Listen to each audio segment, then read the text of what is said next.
د عبد الله بن زید مینې محبت ته وګورئ چې کله دی د محمد رسول الله په مرګ باندې خبر سو وایي دواړه لاسونه یې په سترګو باندې ونیول او له الله تعالی څخه یې دا خواست وکړو چې الله تاسې دا مخلوقات پیدا کړي تاسې دا کائنات پیدا کړی دا په دې ټولو کائناتو کې ما په دا خپلو سترګو باندې محمد رسول الله ته کتل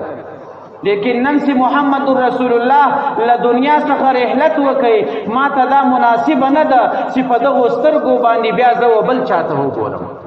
نو ای الله ته په خپل فضل و کرم باندې زما له سترګو څخه دا دید واخلې نو الله تعالی د دعا قبول کړه هغه د سترګو نظر یې ختم شو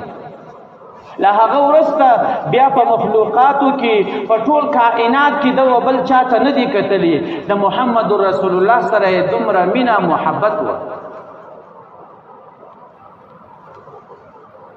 نو ځکه د دې په باره کې الله تعالی په قرآن کریم کې فرمایي رضی الله عنهم ورضوا عنه الله تعالی وایي زه له دوی څخه راضي یم او دوی له ما څخه راضي